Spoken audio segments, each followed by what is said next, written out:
Selamat malam, salam. Assalamualaikum warahmatullahi wabarakatuh. Om Swastiastu, Namo Buddhaya, salam kebajikan, salve, rahayu, salam sehat untuk kita semua. Yang saya hormati saudara saya tadi yang membawa kita dalam doa, istri dari adik Ose, kalau ada ibu pendeta, bapak pendeta, guru Injil yang hadir malam hari ini, Pak Franky Rangamani, calon bupati, wakil bupati Sumber Timur, ya, tapi biasa doa juga itu.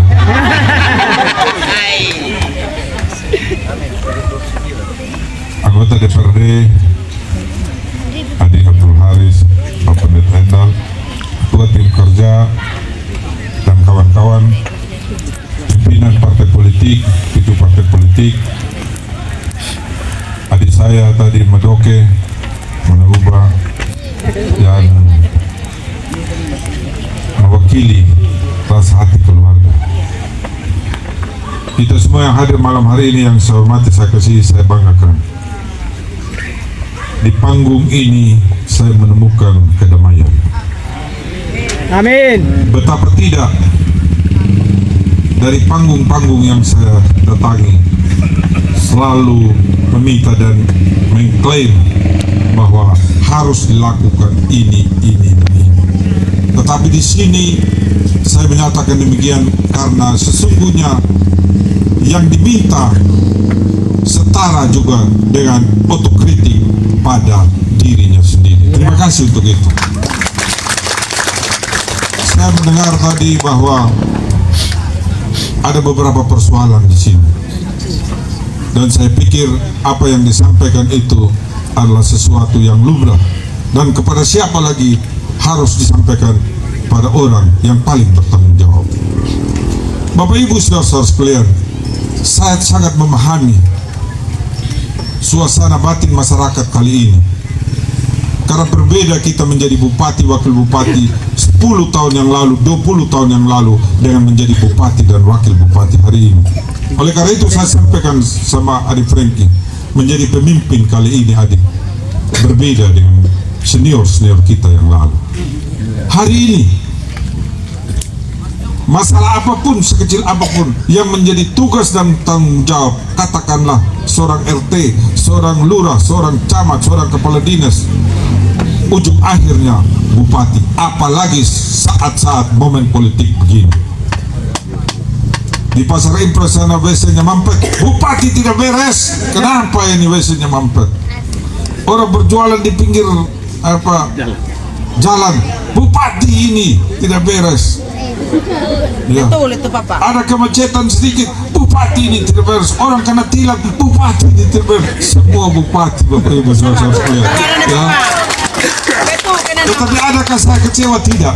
Karena saya menyadari bahwa konsekuensi logis menjadi bupati saat ini berbeda dengan ketika 10-20 tahun yang lalu. Ya, betul. Bapak Ibu saudara sekalian, oleh karena itu benarlah apa kata orang bijak, bahwa hari ini menjadi bupati bukan untuk dilayani, tetapi untuk melayani. Ya. Terima kasih. Pada saat yang sama juga Bapak Ibu saudara sekalian, ya, dalam momen politik seperti ini juga kita harus mengakui bahwa kalau kita sudah berbeda, apapun yang kita bicarakan pasti itu salah. Apapun yang kita kerjakan pasti itu salah. Apapun yang kita sampaikan pasti itu keliru. Bapak Ibu, adakah saya kecewa ketika dikritik? Tidak, Bapak Ibu. Saya tidak punya waktu untuk kecewa. Saya tidak punya waktu untuk protes. Saya tidak punya waktu untuk membalas, tetapi waktu saya hanya berpikir bagaimana rakyat ini harus saya pertanggungjawabkan kepercayaan itu. Mengapa Bapak Ibu? Karena saya menyadari bahwa hanya 3,5 tahun saja di bawah kepemimpinan saya.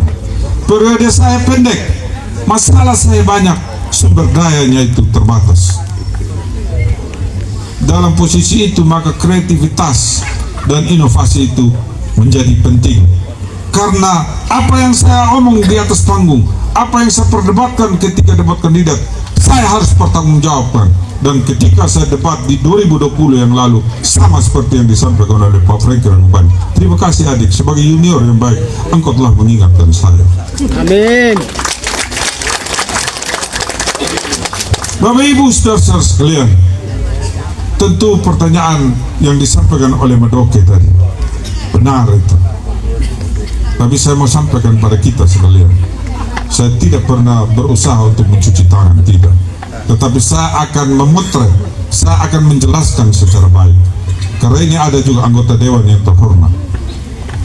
Persoalan pemekaran desa maupun kelurahan itu sudah dimulai dari 2015 pada tahun lalu.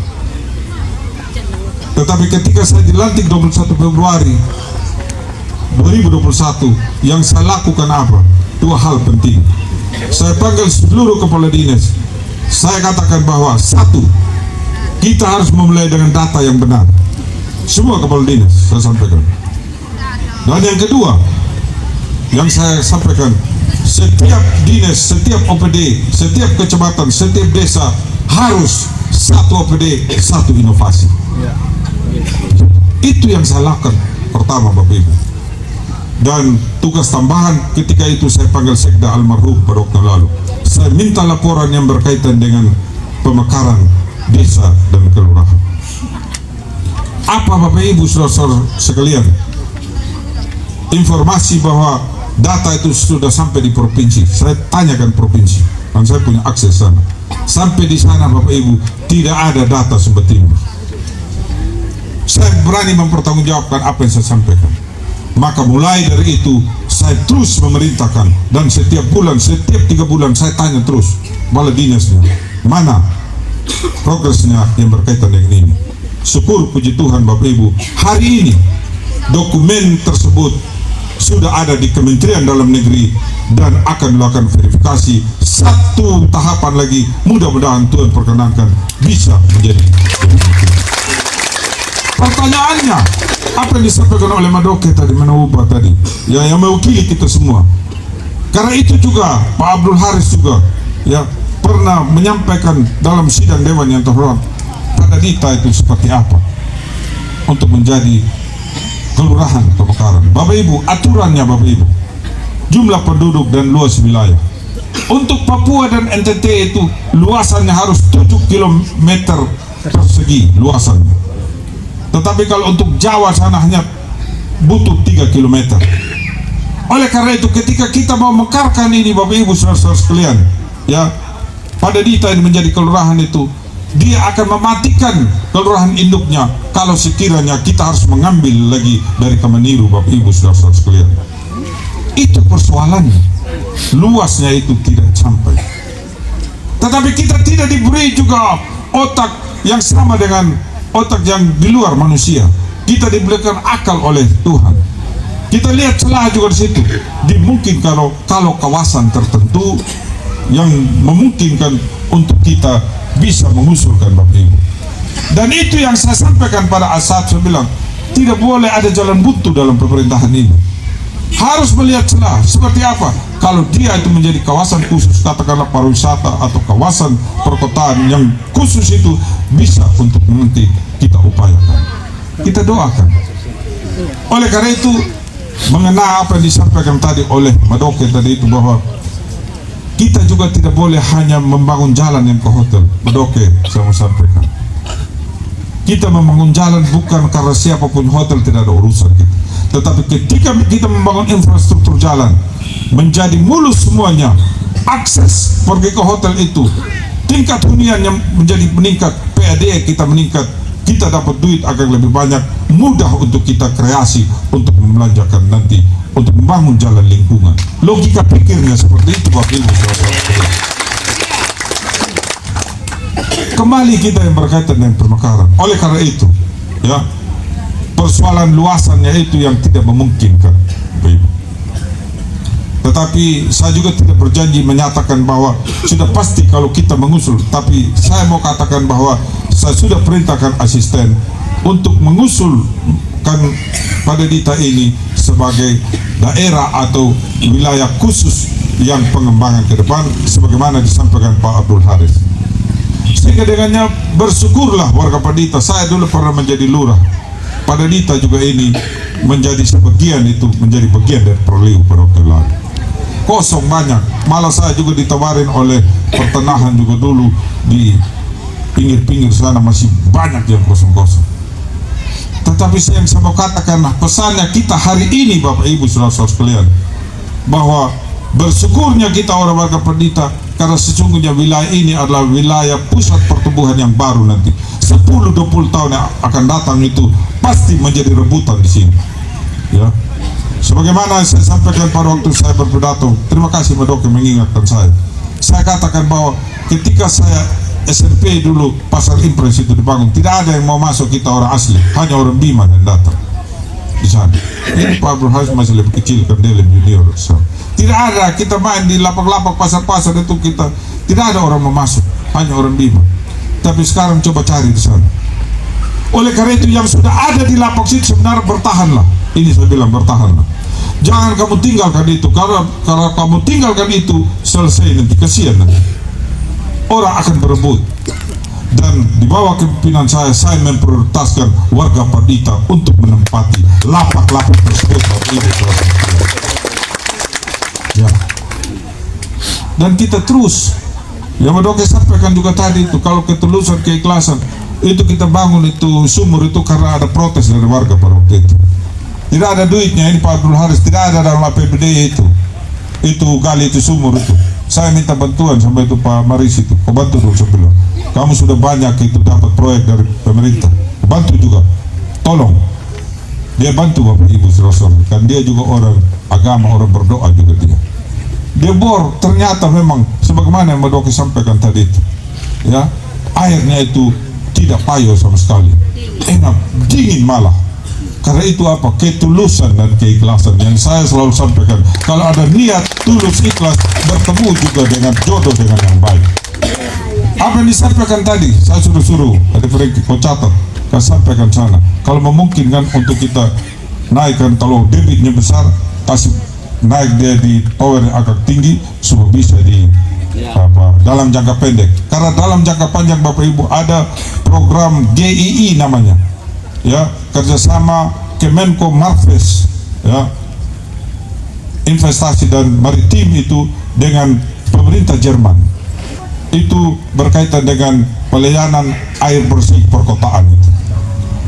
Dan Sumba Timur salah satu kabupaten yang ada di dalamnya. Reservoirnya nanti itu pengembangan itu air Lakulu di sana dengan Gunung Meja. Saat ini memang kita harus akui bahwa terjadi pengapuran karena itu sudah puluhan tahun itu pipa-pipa. Nanti semua itu akan diganti dengan program ini. Reservoirnya nanti itu direncanakan di Bukit Persaudaraan Mohau di sana, di Kecamatan Kambera sana, yang satu reservoir di sana untuk melayani Lamanapu, yang Mohau sana bisa turun ke Mulumbi, dan juga reservoir di sini nanti untuk bagaimana sungguhnya bisa melayani juga di Kamadiru dan seterusnya. Kita berpikir terus Bapak Ibu, bukan kita diam, kita terus berpikir. Oleh karena itu kita berdoa mudah-mudahan, tetapi kita tidak menanti juga itu, kalau dia datang baru kita layani. Dalam waktu dekat kalau memang dimungkinkan, kita lakukan berbagai upaya untuk mengatasi dulu. Bapak Ibu saudara-saudara sekalian, itu yang berkaitan dengan tadi air bersih, itu yang berkaitan dengan pemekaran. Juga disampaikan tadi pustu untuk naik kelas. Saya langsung menelpon kepala dinas, itu bagaimana kalau pustu naikkan supaya bisa menjadi puskesmas. Kebijakan saat ini pemerintah nasional, satu kecamatan satu puskesmas. Tapi saya bilang tidak boleh ada jalan buntu pemerintahan itu. Bagaimana caranya supaya Pak, dengan sekarang pusat layanan primer bilang bahwa nanti itu pustu-pustu tersebut kita akan lengkapi dengan tenaga kesehatan yang lebih, sehingga layanannya itu akan lebih baik. Mudah-mudahan ini menjadi catatan bagi pemerintah. Kalau sekiranya Tuhan perkenankan, kita melengkapi lagi dengan tenaga kesehatan yang memungkinkan untuk layanannya sekelas puskesmas, tetapi tentunya bukan sama dengan puskesmas yang bisa dia rawat Nina. Kita harus sampaikan, karena di Pustu tidak bisa rawat Nina. Oleh karena itu Bapak Ibu saudara sekalian, tentu kita terus berpikir bagaimana sesungguhnya apa yang diharapkan oleh masyarakat itu menjadi hal yang penting untuk kita pertimbangkan. Kalau memungkinkan kita jawab, kalau belum memungkinkan kita memberikan penjelasan. Karena bagi saya adalah tipikal bukan memberikan PHP, harapan palsu, tidak. Kalau bisa kita katakan bisa, kalau tidak bisa kita akan menyatakan bahwa tidak bisa oleh karena alasan 1, 2, 3, dan 4 gitu. Itu tentunya yang disampaikan tadi oleh saya punya adik, saya punya saudara Madoke tadi ya. Macam ada yang saya lupa oleh Madoke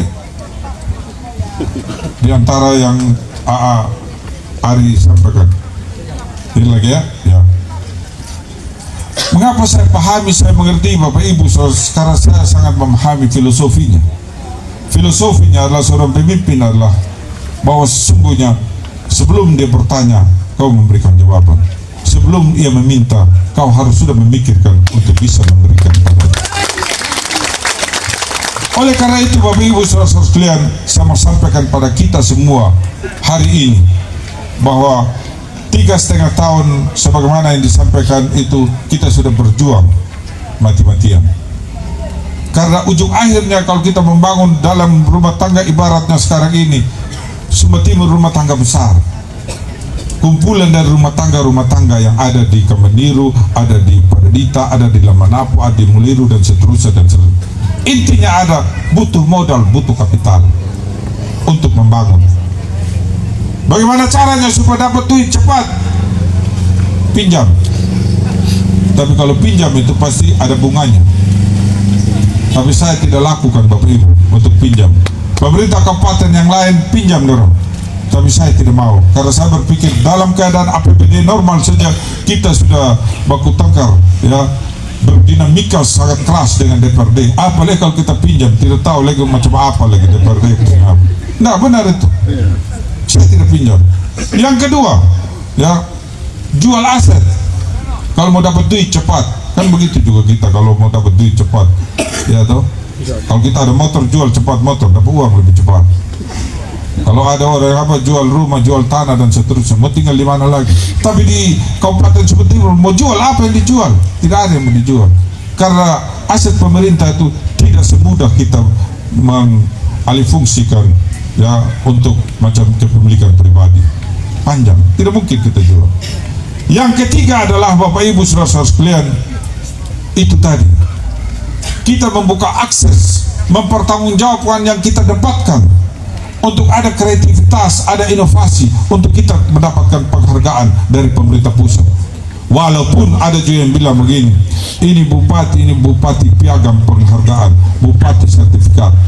Dia tidak paham bahwa 39 penghargaan itu menghasilkan 66 miliar 630 juta Bapak Ibu. 66 miliar tidak ada dalam APBD yang kita bahas dengan DPRD Bapak Ibu. Tidak ada. Itu hadiah dari pemerintah pusat karena berprestasi. Karena berprestasi itulah Bapak Ibu saudara-saudara kita bangun itu jalan di RT 13 itu. Kita beli ketinting, kita beli benang, kita beli perahu, kita beli perbengkelan, ada bantuan kepada UMKM, ada yang dapat UMKM di sini, ada kambing, ya toh? Banyak yang kita belanjakan itu untuk masyarakat, kebutuhan langsung masyarakat. Oleh karena itu Bapak Ibu saudara-saudara sekalian, adakah itu 66 miliar sudah menyelesaikan persoalan? Tidak, saya belum puas juga. Bagaimana cara supaya mendatangkan uang lebih banyak lagi? Satu-satunya adalah investasi. Tapi investasi juga itu Bapak Ibu saudara-saudara sekalian, bukan investasi yang tidak menghasilkan bagi rakyat, tidak bisa. Bagi saya tidak bisa. Saya harus pastikan bahwa apa yang rakyat dapatkan. Dan dalam MOU ya kerjasama yang saya tanda tangani dengan Dirjen Budidaya itu, investasi budidaya tambak udang itu 7.500 miliar atau 7,5 triliun itu yang akan dibangun nanti, itu kurang lebih 1.800 hektar nanti itu Bapak Ibu saudara sekalian.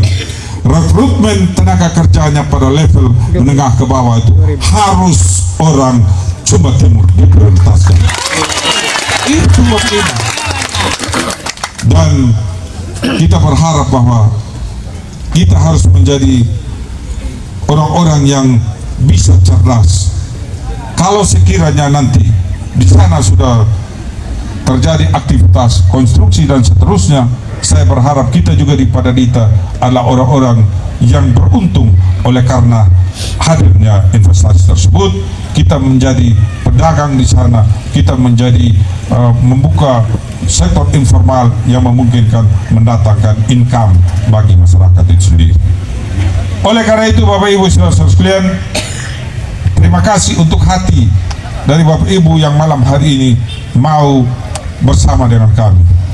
Memang apa yang diragukan oleh adik saya, ya junior saya Bapak Nisa atau Pak Haris, bahwa adakah di Padadita, saya berbanding terbalik.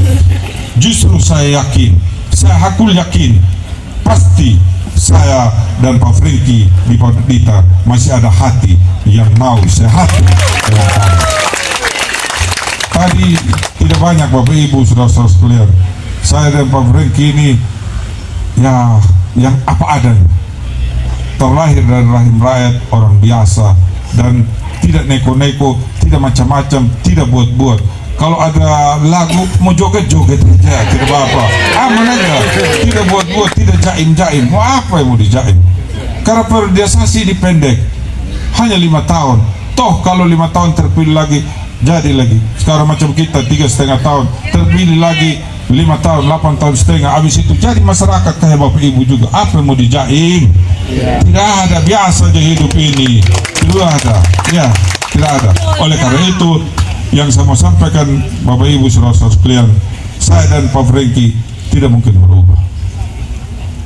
Dulu yang Bapak Ibu kenal masih Kadis Penduk, dulu dia masih kabak juga, masih kepala dinas, biasa aja.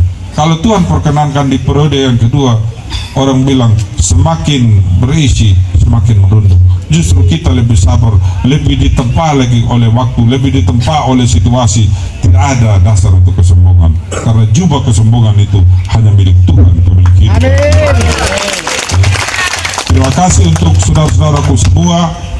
Doa Bapak Ibu sudah yang menghantar saya dan Pak Franky di sini. Ya, kita tahu bahwa 6 bulan 7 bulan terakhir ini orang membuli habis-habisan. Ya, toh? Orang menggiring opini, orang menggiring suasana batin masyarakat bahwa KP itu tidak ada lagi, selesai. Ya, toh? Kita tidak kumpul KTP, dibilang kumpul KTP. Kita lagi diminta oleh saudara-saudara untuk banyak juga yang mau jadi wakil, dan tidak ada yang mau jadi wakil bupati KP. Kita juga ada dapat partai, dibilang tidak dapat partai, malah disuruh orang taruhan lagi. Ini yang tidak bagus, ya, ini yang tidak bagus. Dan saya mau sampaikan bahwa pada waktu yang lalu, kalau ada di antara Bapak Ibu yang rugi karena taruhan, mohon maaf, karena saya sudah sampaikan jangan taruhan, karena yang untung dan yang rugi pun adalah masyarakat Sumba Timur. Itu bawah kepemimpinan saya, dan saya bertanggung jawab secara moral. Oleh karena itu, sekali lagi terima kasih untuk saudaraku semua di sini. Mudah-mudahan kalau saya lupa, adik saya Franky ingatkan. Kalau dia lupa juga saya ingatkan. Karena sesungguhnya kami adalah kepemimpinan yang kolektif, kolegial, yang saling mengisi satu dengan yang lain. Terima kasih sekali lagi. Mohon maaf kalau sekiranya ada yang kurang berkenan. Saya tidak perlu mengubah janji bahwa saya akan lakukan ini, lakukan itu, lakukan ini. Saya tidak mau. Tetapi biarlah waktu yang akan berbicara, ruanglah yang akan membuktikan bahwa sesungguhnya saya terus bekerja dalam diam. Biarlah hal-hal yang kita capai itu yang akan membuktikan, karena kebenaran akan mencari jalannya sendiri. Terima kasih, selamat malam dan salam untuk kita semua. Wabillahi taufiq wal hidayah. Wassalamualaikum warahmatullahi wabarakatuh. Terima kasih. Ya, kalau tadi adik saya bilang juga mau gacor, nanti saya juga malam hari ini gacor. Ya, tapi tidak boleh pulang juga kalau gacor rame-rame. Ya tuh, jangan jadi perut semua. Marlin juga tuh. Ya. Berdiri. Kalau saya bilang sehati KPFR kan sudah tahu semua. Kita bangun semua, ayo. Ya. Semangat ya. Saya juga umur sudah mau 60 tapi ya adalah ya. Ya. Era lagi. Sehati. Sehati. KPFR. KPFR. Ada Dita. Terima kasih.